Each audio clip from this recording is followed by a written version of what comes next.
Ladies and gentlemen, welcome to another episode of Balls in Your Face Marketing. I am joined today by a true YouTube's ad mastermind, Tom Breeze. He's been endorsed by well-respected business thought leaders, guys like Neil Patel, Frank Kern. He does training in YouTube ads. He offers services as well. He's the founder of Viewability. Incredible guest to have on this show, so you want to stick around and listen to what he has to say. Tom, thanks so much for joining me on the show. Oh, Julian, of course. It's good to be here and looking forward to spending the next, half an hour, however long we've got together. Okay, yeah, I'll certainly try to respect the time zone that the time frame that we have here. But yeah, so I missed the opportunity to get to see you in person. I'm a member of Kat Howell's Facebook mastermind group. I know you were a speaker there. So man, did I have FOMO for feed like no tomorrow. So I don't really know you all that well. So why don't you tell me a bit about your story from where you're from. I know you're based in the UK. But tell me more about how your journey, how you came to be the expert that you are. What were some of those aha moments along the way? Tell us a little more. Yeah, of course. So I suppose, if I rewind the clock a little bit, the place where I got started in my professional career, I suppose, is I was at university. I was studying psychology, and really I was studying psychology because I knew that I didn't know what I wanted to do. And it felt like one of those disciplines that would be able to transition across lots of different types of careers wherever I wanted to go. So psychology was like the foundation for me. I absolutely loved it. When I was there, I had all my buddies and my friends that would just hate their subject, the matter that they were learning about. But they knew it was for their career, and they're kind of heading off in one direction. That's my degree, by the way. Right. Okay. Yeah. There we go. So for me, I was right, I fell in love with the subject. I was I don't know how I'm going to use this, but I'm just going to absorb all this information. And I just started working in the sports world. I started working with some pretty high-end athletes. I started working in the gambling world, which is really weird. So most people think that when I was working in that world, I was helping people overcome their addiction to gambling. I was no, I'm teaching people how to gamble even better with the psychology angles. So that was fun. And then I moved to London at this point, and I was looking to either get a job as a psychologist and try and work out how I can do that. But I was still quite junior, so it was difficult to find a role anywhere. And my dad and my brother had both started their own businesses. I was well, it can't be that difficult. I'm already in a mountain of debt. What's a little bit more? If it doesn't work out, then it's just another bit of debt on top. And so I decided to kind of set up my limited company at that point. And I was do you know what? I'm just going to see what happens. So I put up a website, and this is a long time ago. So there was no such thing as video. It started bringing out audio on websites. I don't know if you remember the voice messages you used to have on websites. Yeah. So I had this site. It was nice. It was did the job. It looked beautiful, but it was a terrible site for conversion and all that sort of stuff. But I mean, the thing is, it was there, and I didn't have any clients. I didn't know how to promote myself. I did the classic thing of trying to buy some space in the yellow pages and spent a fortune there. Nothing works, not even one phone call. Did some PR work that didn't really do anything for me. And it was good for my own credibility, but it wasn't great for a kind of generating clients perspective. And so what I ended up doing is that a leaflet was posted through my door, and it said, you can have £30, which is around about $45 at the time, to spend on AdWords. And you just type in this code, and immediately your account gets credited.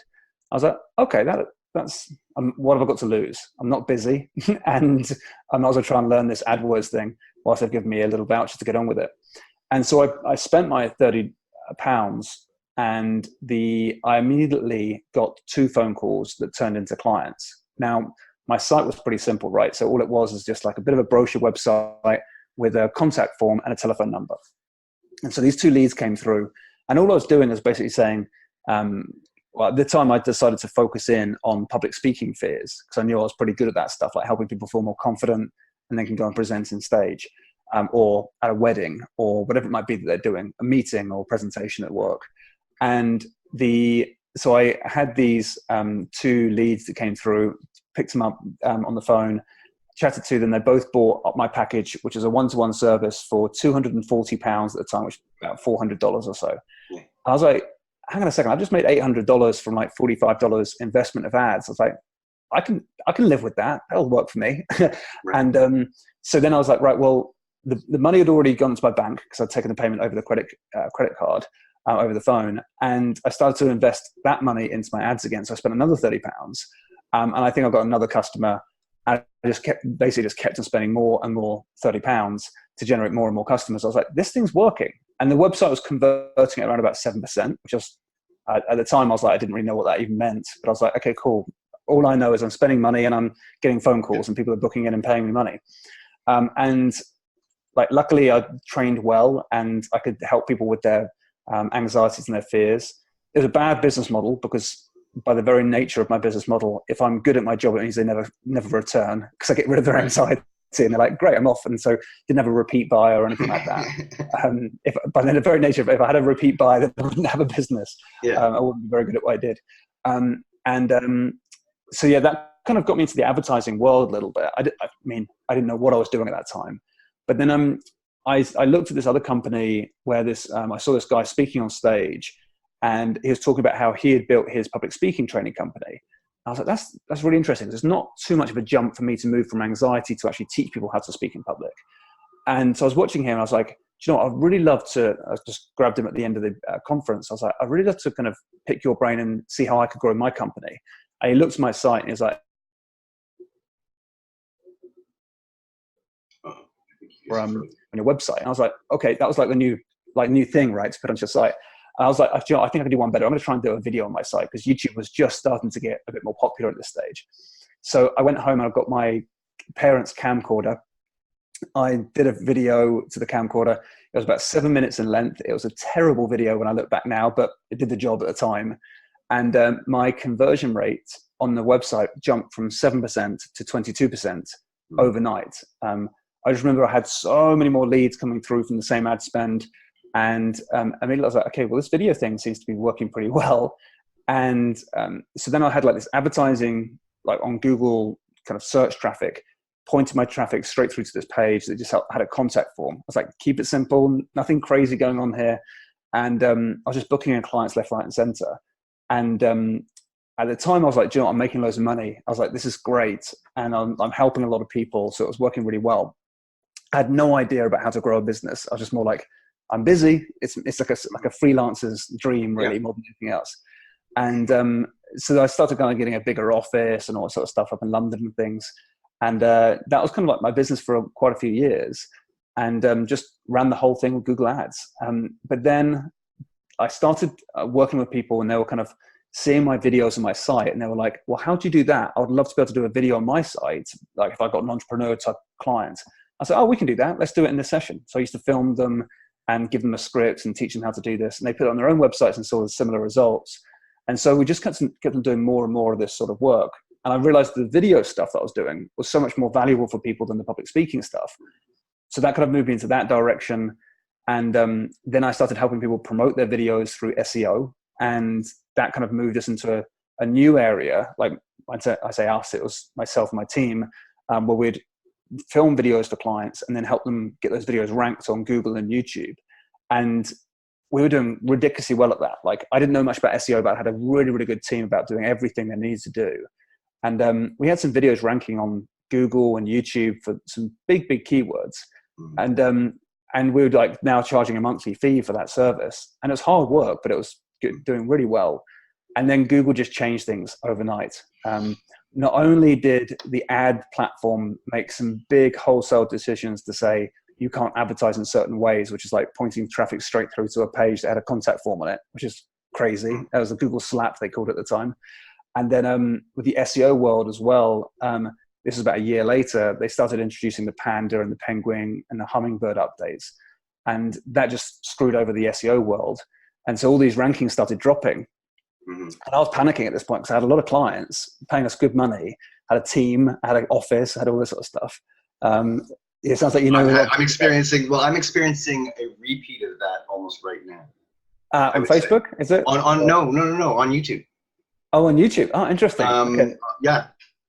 Oh, we'll tackle that in a second then. Okay.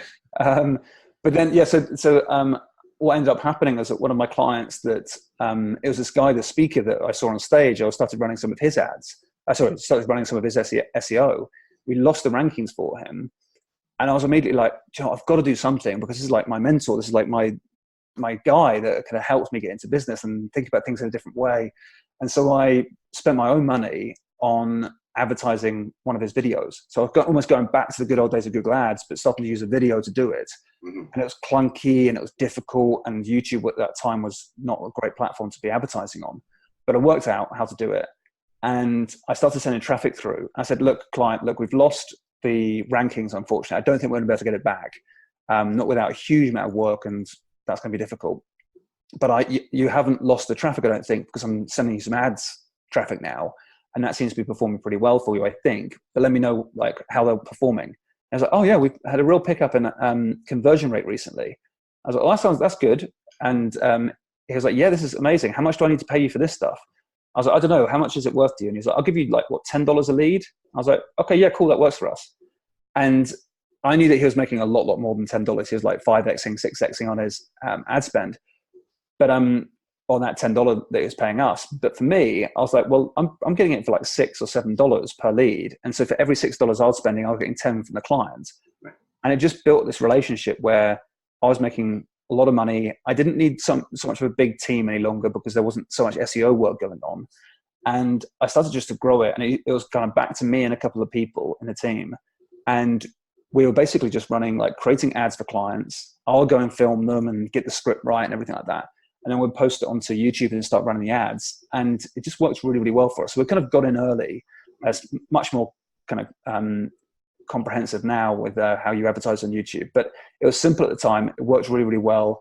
And we just kind of, I was there in the early days, and the YouTube's treated me so well in terms of an ad platform for me and my clients, and continues to do so. And it's not that complicated. It's just like, it's relatively simple, but it's not easy. So it's kind of, you can get into it and you can understand it and you can put the pieces of the puzzle together. And sometimes you get incredible results.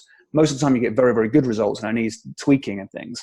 And every now and again, it just doesn't work for whatever reason. But YouTube as a platform, if you know what you're doing, it works incredibly well. So it served us really well. It served our clients really well. And now we're in a state where we're kind of trying to help out people that are running YouTube ads, because it feels like there's a lot of turbulence in the ad world right now, with Facebook not performing as well as it used to. There's a lot of people trying to look for a new way to diversify their traffic sources. And YouTube seems to be that platform that people are really looking at now. And it feels like I've been doing it for 7 years. So I feel like I'm a bit of a veteran in the YouTube ad space, because that's all I've been doing for the last 7 years. Well, absolutely, you are in a technology that hasn't been around that long. So absolutely, anybody, yourself, Gary. Gary V made himself through YouTube on his wine videos, and you back to the top of when you were talking about that $30 ad spend that they offer you. They're still giving people that offer. What does that tell you? What that tells me personally is that means that for them, it is still an underutilized, underpriced platform, and they're still looking to attract more advertisers. They don't have enough. Yeah, and they know it's a great hook for them as well. It's like, oh, if you're going to give me $75 that I can plug in, or $30 or whatever, it's a really attractive way of getting started, because you're like, well, what have I got to lose? Like, I might as well use one of the ads I've already got, or test it out with this budget.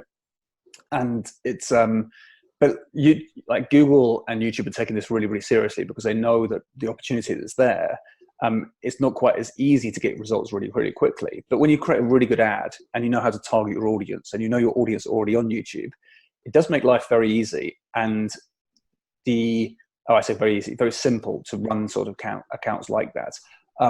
So it's such an attractive platform. And once you start getting good success, you start spending a fortune with Google and YouTube. And so they know that it's worthwhile getting those advertisers on board. But yeah, it's still massively underutilized. And there's a lot of inventory ready for people to snap up and start using.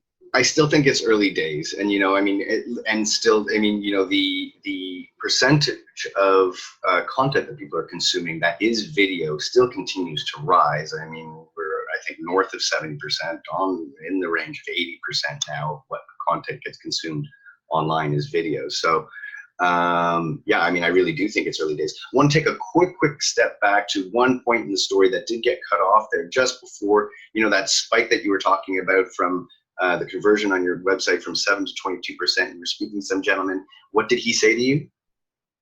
Oh, so he, so I saw this big spike, and I started working with people, and they were like, how are you doing these videos? Like, how do I do that in the same way for my business? And that was kind of like a big, I think it was just before that. I think it was just like when he looked at your website and then he said something to you, and that little bit got cut out before you. Oh, so, I think he said like, try and get some audio on your site. And I was like, I can do one better. I'll do a video on my site. Right. Okay. Gotcha. So yeah, I was arrogant enough at the time to think like, yeah, I can do better than that. Now I just follow the advice that I get. But I'm so glad that I did move in that way. It was really difficult to create the video because it wasn't like I had to go down and get a kind of camcorder and put it onto film and then transfer that film into digital. Because there wasn't like, as soon as the flip camera came out, I don't know if you remember the flip cameras where you kind of like had the USB stick that came out. As soon as they came out, I was like, oh, this is easy now. This is like so simple, because there's no such thing as filming on a Nokia iPhone, like a Nokia, whatever it was. There was no filming on that sort of thing. So I think I was just really, really lucky to be able to have the opportunity to do video in its early days, in its infancy, and play around with the ad platforms that I already knew pretty well. So it was for me, it felt like I was just lucky that that was happening at that time, but I did take full advantage of that scenario as well. And I didn't have the overheads that I have now. And we had some cash in the bank and things like that. So it did make it a little easier for us. Cool. So this is really timely for me in a way, because, I've been running this show for a little over a year now. Really have loved it from an organic perspective. And the thing is I, to this day, it's completely, I chose to actually keep it as non-monetized, so there's no sponsors. I'm not running ads on it. It's really just been sort of a passion project, getting to meet interesting people like yourself, having great conversations, providing great content for me too. I think that's a big thing, is like, again, this is, all new technology. And that's for me, it's like YouTube is like the printing press, of our time. And it's like, so I'm really dedicated to that valuable content. Now, the thing is, I already had my agency before I started this. Now I've recently launched my own kind of training and education platform. So I want to spend a little time on that. So I have to admit, and I was going to put a post out, so I'll do this right now to my audience. What do you think I should be doing with this show? But let me get your thoughts on what, I'd love to hear your input on what you think, with a show like this. What would be your sort of recommended next steps?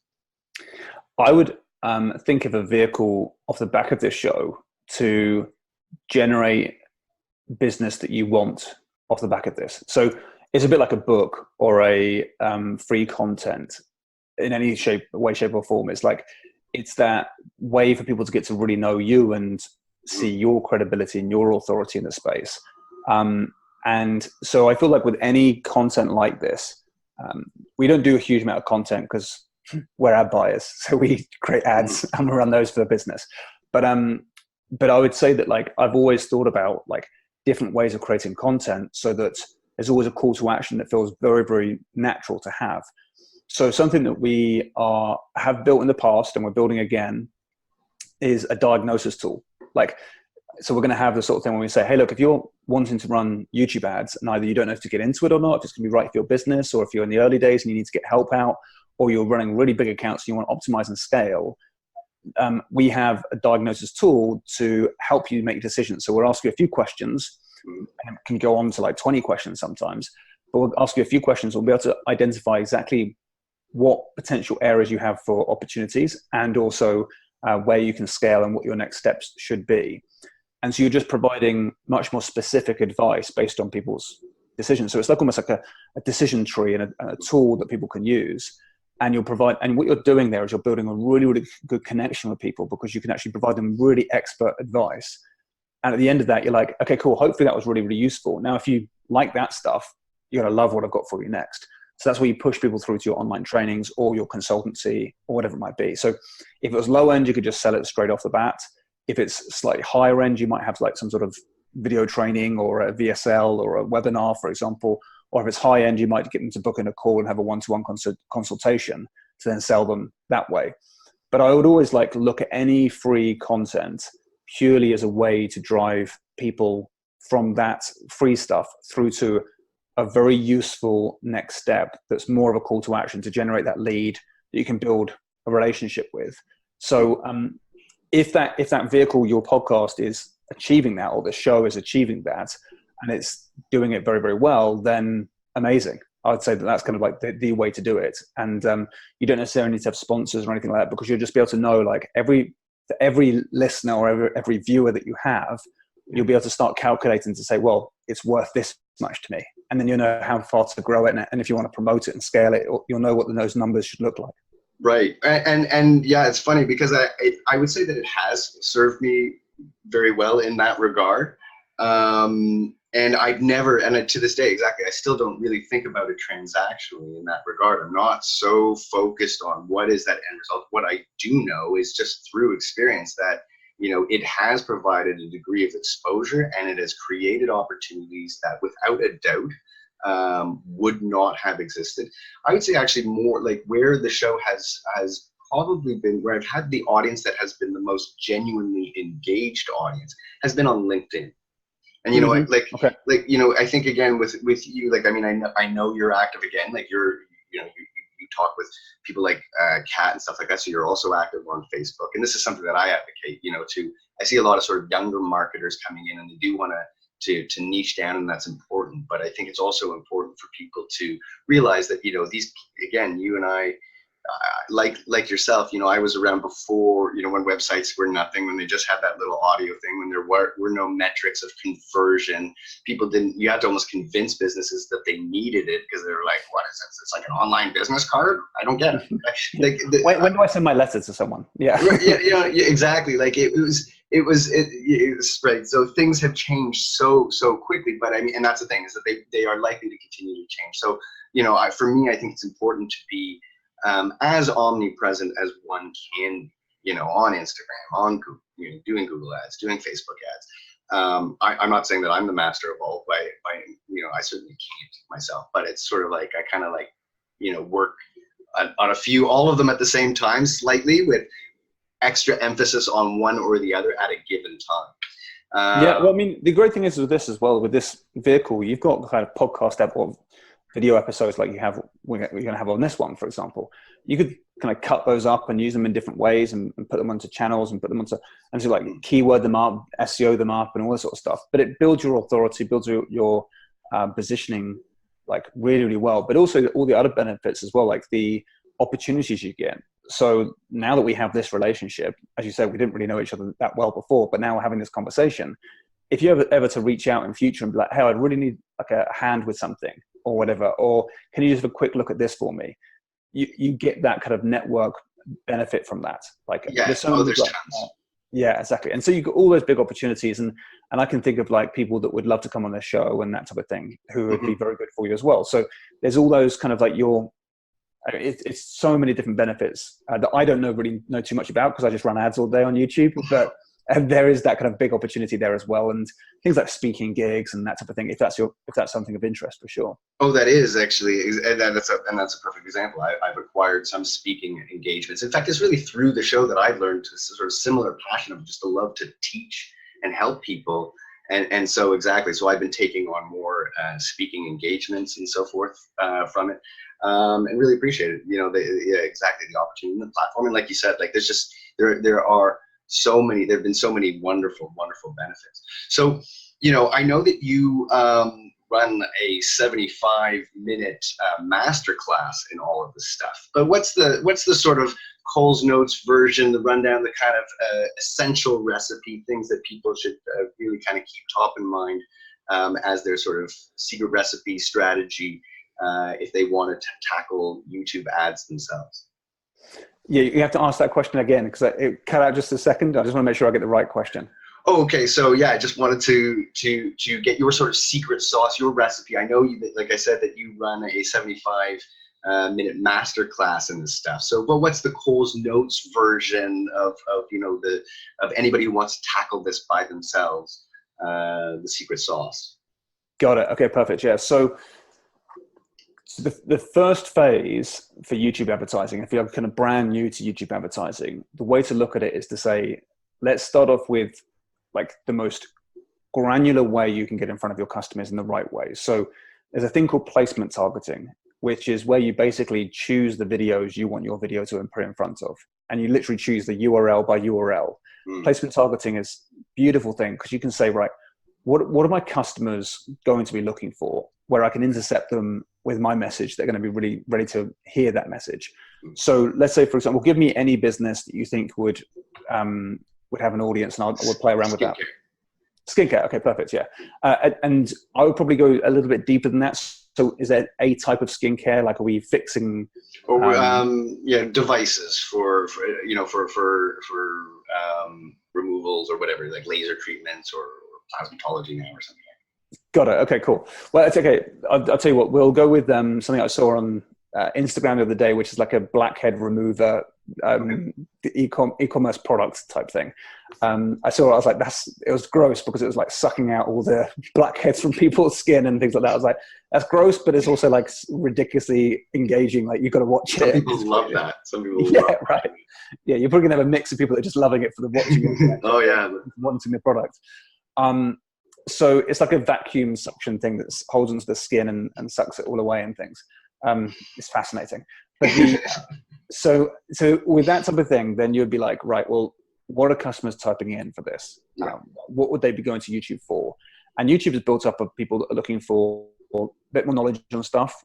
So let's say, for example, well, I'll give you a personal experience. Like, I went through the IVF route to get my first child with my wife, and we knew nothing about IVF. And it was never going to be the sort of thing where I'm like, how to do IVF at home. So it was much more a case of like, I just need to know more about it. So I was like typing in, what is IVF and IVF treatment and different types of IVF treatment and things. So that was me just learning more. And I was using YouTube as like a learning platform.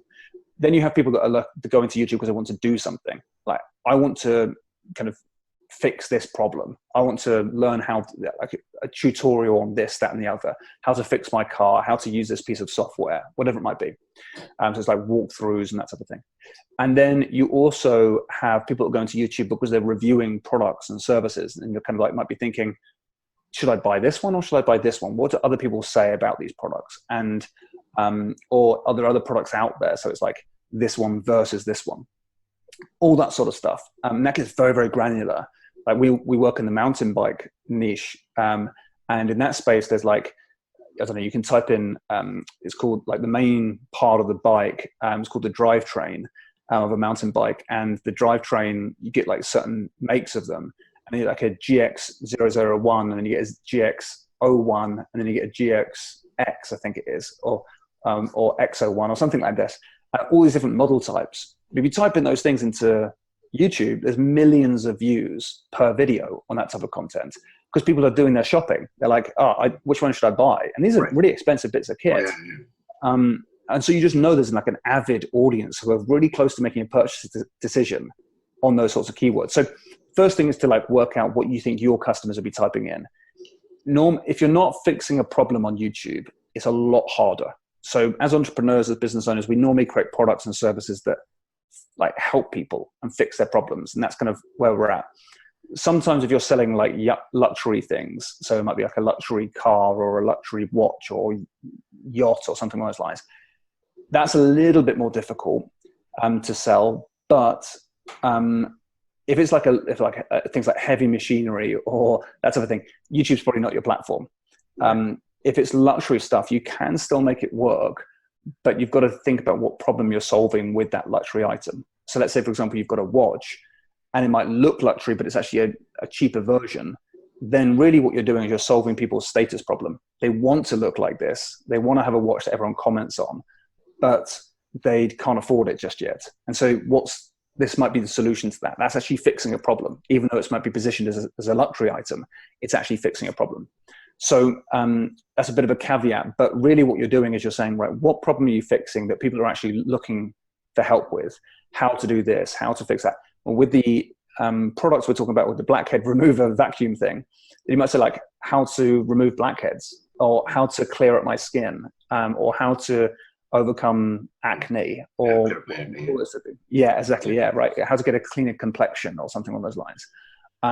Now, you might also say, right, well, that product might also help with wrinkles or whatever it might be, or rosacea, or those sorts of things. And if that's the case, then you've obviously got kind of more and more skincare problems that you can help with. But try and make it problem focused, work out what people are typing in.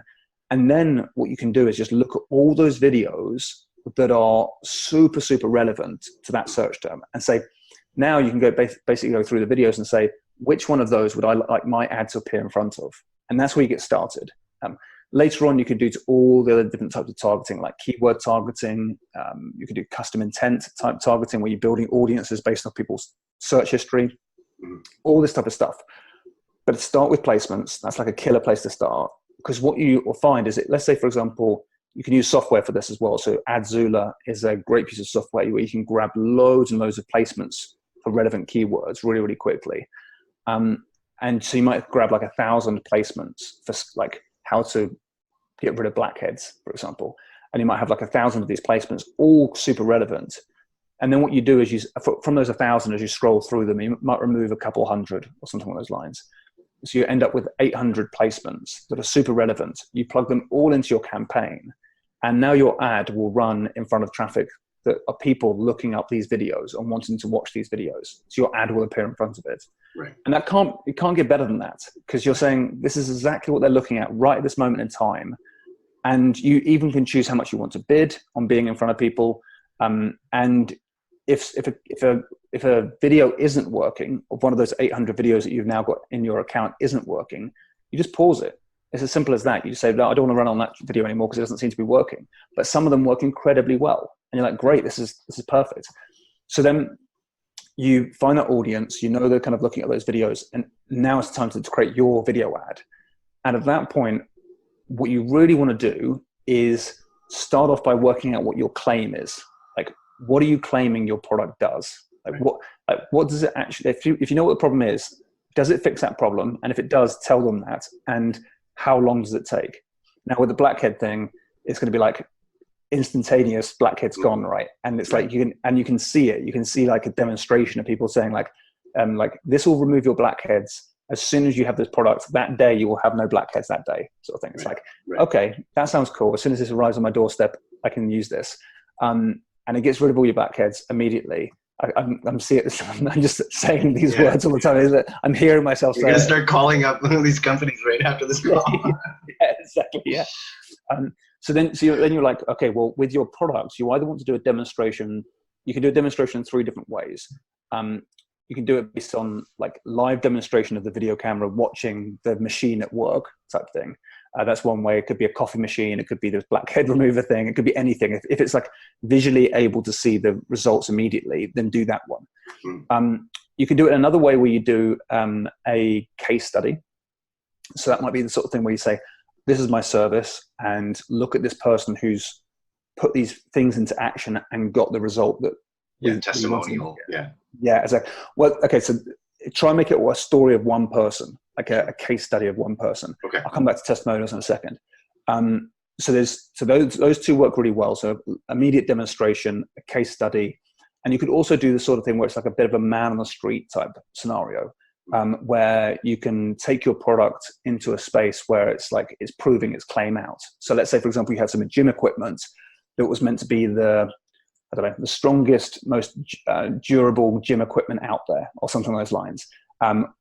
Then what you might do is you might take it to a school and ask 50 kids to try and break it, and just film them trying to break this thing, and then they can't break it, sort of thing. That would just show how durable it is. Right.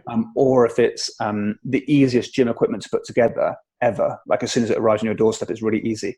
You go and take that gym equipment and take it to a retirement home, and you get the elderly females and males putting this together and just film them putting it together really, really easily. And you're like, well, if those can do it, I can do it. Right. Because what you're doing in all those three scenarios, a demonstration or a case study or like a man on the street type of scenario, what you're doing is you're demonstrating to the viewer that you can do this. Like, see, that this is proof that you can actually achieve that claim. Whereas, but testimonials are still really powerful, but testimonials leave you with the feeling of like, that's all very good for them, but it might not work for me.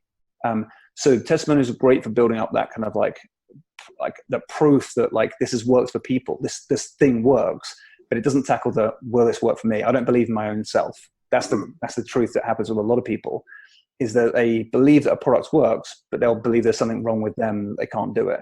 So when you get a case study, it's one person that's very similar to who they are. They're like, well, I can't deny that if they can do it, I can do it. And if these retirement home people can put this product together, then I definitely can. And if I can see this being demonstrated in front of me, and it's just a click of a few buttons, and that's all I can do this. I can't deny that I can't do this any longer. So, because when I see a testimonial, let's say in the ad buying space, for example, and someone's like, oh, I'm getting 10x return on my ad spend, immediately I'm being like, so a few things go through my head. One is, that's probably 1 out of 10 people that are getting that result, or 1 out of like 100 people that are getting that result. And they've isolated the best testimonial they've got. Right. And so it's like that. Anyone can do that. That's fine. But then I also think like 10x, like I know how to do that as well, in a standpoint of like, you run your traffic really hard, then you just switch it all off and you put a remarketing campaign together. Yeah, exactly. Yeah. So well, anyone's going to get 10x return then for that 1 or 2 day that you've been running that account. So there's I know you can game it to make it look really, really powerful. But then I was working with a guy who's part of Cat's Connection, a guy called Tupesh, and he's a Facebook ad genius. And he was showing me that like one of his case studies he's got is that where they spent millions and millions, I think it's like 2 or 3 million on ad spend and got 17 million back. And that was over the space of the first quarter of the year. And I was like, well, there's no denying that. That's like, if you've got that case study. Yeah. No, and we're talking about full quarter. Yeah. Full quarter stats. And no, absolutely. No, when people, people who know how they're doing it and exactly what you're saying, you're touching on a lot of things here, by the way. This is great. I really appreciate it. Like, I mean, you're talking about the sort of, the keyword, and the importance of really digging into the language and the keyword searches and what people are searching for. You're talking about storytelling too, which is really interesting to me. I mean, at the end of the day, it's interesting. Like, same here. You went into psychology, but at the end of the day, I can tell from the way that you're talking and what you're talking about, it's about storytelling, right? And clearly, you've become a marketer over the years and understand how important that piece of it is. And then on top of it too, now again, you're talking into the Facebook, and that's where Facebook certainly, I would say, in a way, it's very interesting to compare the two platforms. They're both very sophisticated, very well developed, both underpriced marketing advertising platforms when used properly. And exactly what you're talking about, it's so important to make those funnels evergreen, have they're really broad and wide at the top of the funnel. Right. So exactly what you're saying, that that you are you're getting great return on that retargeting, those retargeting campaigns. That's where you're reinvesting. And then I also think it's very important to sort of invert that pyramid in a way, and the retention. You talked earlier about lifetime value. So it's really interesting to me, like to hear you kind of cover the whole gamut there. I did want to quickly ask you about, let's go back to a bit about the search engines, the SEO stuff that you were doing. That was certainly something that I think I was lucky to kind of jump in on fairly, had worked out a little sort of a formula for my videos, was ranking very well. I've been very open and public about it. I've written articles and so on about how I do it. And it was really a combination of 2 factors. One is a lot of that sort of keyword phrasing that you're talking about, looking for those other relevant videos that were ranking, and frankly exploiting the very long descriptions that YouTube allows And so basically I would put my real description up at the top. I would put a little disclaimer note for anybody who actually clicked the more button to read more, which is very few, saying, everything below this line is essentially nonsense, which it was, which was like, it's cut and paste language, again, associated keywords, stuff it, and combined with live. Now, YouTube, right, so the YouTube, which sort of lets you jump the queue. So that was my formula, essentially, in a nutshell. And I know that, recently YouTube's now added scheduling posts, which is kind of like live. My very brief tests recently say that the traditional actual live broadcast still works a little better in terms of jumping the queue. But all that SEO work to hold that rank isn't working, I would say, as well as it was, let's say, a year ago. Well, you know what you need to do? Because we've been proving this out with ads, is that if you've created a good piece of content that is being liked, is being watched, is being shared, is being the viewer retention is really high, and it's a good call to action on it as well, then, and you want to maintain that ranking, then just put some ad spend behind it. It's not difficult. Like, it doesn't have to be much. If you think about how much you pay per view, maybe let's say 3 cents, 4 cents per view. And if you think, right, well, the next best ranking video has got a few more views than you. I know it's not all about how many views you've got, but what you're doing is if you've got the engagement and it's a better engagement than the rest of the videos out there, and you're getting more views and so you're getting more engagement, like, that's how to do it, is to just have a very small amount of ad spend going to those videos. And you're basically saying, right, instead of doing a load of effort on the SEO world, you're just spending a bit of money on the ads. And you may do it like in a way where you've got an ad that points at that video on YouTube, or you can do just run that video as an ad. You can do it in a multitude of different ways. But what I would say is, like, just make sure those videos have got a good call to action on them. Because then it means, like, if it's a 20-minute video or a 10-minute video or a 5-minute video, whatever it is, just make sure you've got that kind of like ability to say to people, hey, if you're liking this, click this link at the very end of the video, and that will take you through to an opt-in or whatever it might be. Because then you know that for every dollar you spend, you can be like, how many registrations are we getting? Or how many, like, if it's a webinar or whatever you're pushing people through to, because then you're making money from it. But then you've got this really good content piece that's got constant activity going to it. And the added bonus is you're going to be doing lead gen off the back of it, but the video is going to rank then. We did this for Tony Policastro. So he has an incredible video that we did with him, where at the end of the video, it's not a call to action, it's what it is, but it's like instead of going to the website, we'd have 2 options to choose. If we can teach you how to play guitar, but we can either teach you based on the fact that you're a newbie or someone who knows guitar, but in a bit of a rut. So you make a decision. It's like a decision tree on the YouTube video itself. Yeah. And then it just go through to other content on YouTube, and then it'll go to the website after that. But the video campaign works so well that we are now at, like, I think 14 million views, all paid for, purely on YouTube. But the great thing is that we held it unlisted until we had about 3 or 4 million views. And we were not looking at it from an SEO standpoint at all. We turned it on and we're ranking on the front page. We go from like 1st to 10th to 15th, back to 7th, back. We're all over the place. But we're the ones that are getting so much more action going to the video. Now, it's harder to keep the rankings. There's not so much engagement as there would be on the other ads because it is an ad. But but we are finding that, like, the amount of traffic that's going through it that's still liking that video means it's ranking really, really well, and it's holding there as well. So it may be the sort of thing, if you just add on a little bit of spend on ad spend. Yeah, no, that is consistent with I only have a 1 case right now video where that is what we did in partnership with this client. I'm sort of white labeling, doing just purely the ranking. And exactly that. There was 1 video, and of the ones that we did throw some ad spend, and it wasn't much, it was a small ad spend, but exactly that, then it held its rank. We jumped the queue, we kind of got our rank up front, and that's the one that held, and the other ones have fallen since. And we were, like I said, a year ago with the DIYF videos, I was able to jump the queue and hold it. without the ad spend. So that was like a big sort of win for me. And that was a big win for my guests and everyone, because basically I kept on kind of ranking for, it depended on the guests. Some like yourself who have like all these great ranking videos, they'd be like, hey, you just jumped the queue on my own. Actually, nobody ever complained, but that was rare. But for a lot of them, they didn't have the video. So it was kind of like, that was it. And sort of another added bonus is that there was like, you know, their key phrase all of a sudden was kind of ranking well. So it was this other sort of added value for the guests and so on, that I think has made it, again, been part of what's been a lot of fun about doing this.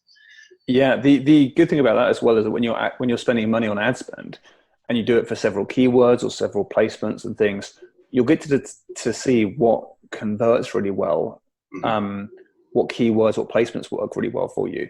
Because what we found in the past when doing the SEO world, we were choosing a keyword based on volume and based on difficulty to rank. And it wasn't based on ROI or anything, because we didn't know what those numbers would be. Right. Whereas as soon as you start to know what videos are actually, or what keywords or what that you should be ranking for, because it turns into business, then you can make a decision. Because how to play guitar is nowhere near as good as how to play blues guitar. And blues guitar is so much more lucrative, even though it's less traffic, it's so much more lucrative. And so you start to be able to make better decisions for your business, because you can see what's actually a more valuable keyword for your business. And then you know which ones to rank for as well.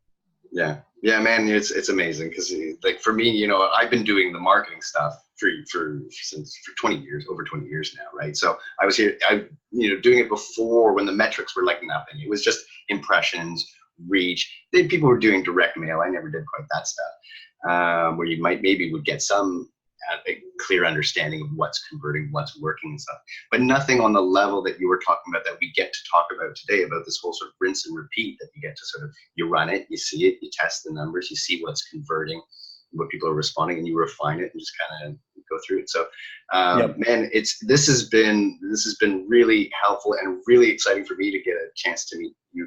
So how can people reach out to you? How can they find you? How can they either sign up for one of your classes or get your services?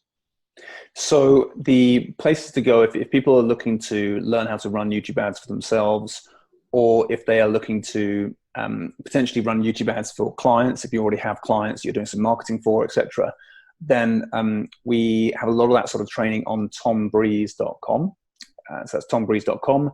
And if people are very interested in kind of having us running their traffic for them as an agency, we are a performance-based agency, so we spend the money and clients pay us for results. So we need to be very careful about who we work with.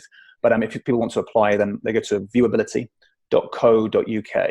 So that's viewability.co.uk. And there's like a bit more information, as well as a contact form and that type of thing. And then we can get the ball rolling from there. But yeah, that's the best place to find me. Yeah, and I was mentioning to you that just before we got on the call here, that I was going and looking at Viewability, and I was like, man, it's such a great, easy website. Exactly, you know, it kind of right off the front page there. Exactly, you can kind of choose your own adventure in terms of what it is that you think is right for your needs. And I think it's a very sort of slick service, and your experience, you know, is backed up. And I know, like I said, I know that there's a lot of well-respected marketers and other people, and Kat Howell, who I respect and admire a lot. I think it's amazing what she does in the Facebook space. She's awesome. So, yeah, she is. So I'm really disappointed that I didn't get to meet you in person, face to face in Fiji, but I really appreciate you coming on the show. Thanks so much for coming on. Of course, buddy. Yeah, thank you very much for inviting me on. Balls in your face right now.